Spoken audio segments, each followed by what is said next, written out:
اعوذ باللہ من الشیطان الرجیم بسم اللہ الرحمن الرحیم۔ سبق نمبر 15 میم ساکن کے قواعد۔ سب سے پہلے ہم سبق کو رواں پڑھیں گے، پھر ہم سبق کے ہجے کریں گے۔ لہم من الحسن، میم ساکن کے بعد دوسری میم ہے، ادغام شفوی ہوگا، ملا کر پڑھیں گے تو غنہ کریں گے۔ لہم من الحسن، یہاں نون مشدد کی وجہ سے غنہ ہو رہا ہے، یہاں ادغام شفوی کی وجہ سے غنہ ہو رہا ہے، تو یوں اس لفظ میں دو جگہ غنہ ہوگا۔ ذالکم قولکم، میم ساکن کے بعد قاف حرف با اور میم کے علاوہ ہے، اظہار شفوی ہوگا، یعنی میم ساکن میں غنہ نہیں کریں گے۔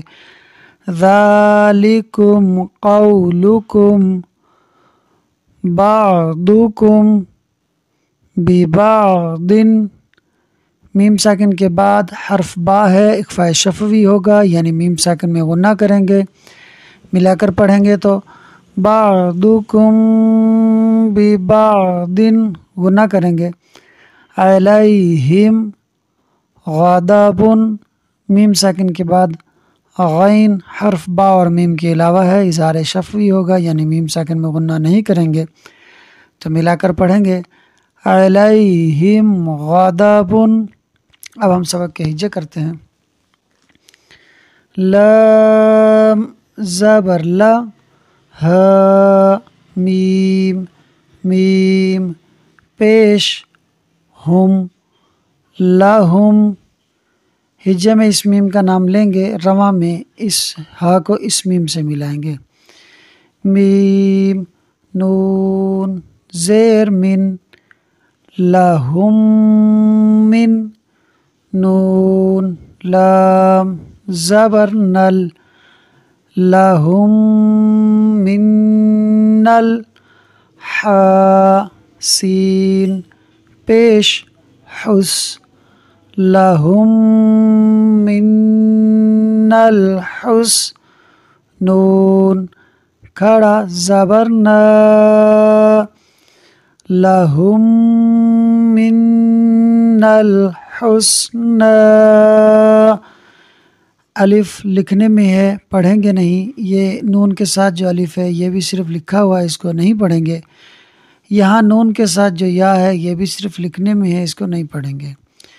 ذال کھڑا زبر ذا، لام زیر لی، ذالی کاف میم پیش کم، ذالکم قاف واو زبر قو، لام پیش لو، قولو کاف میم پیش کم، قولکم، ذالکم قولکم، با عین زبر با، ضاد پیش دو، بعض کاف میم پیش کم، بعضکم،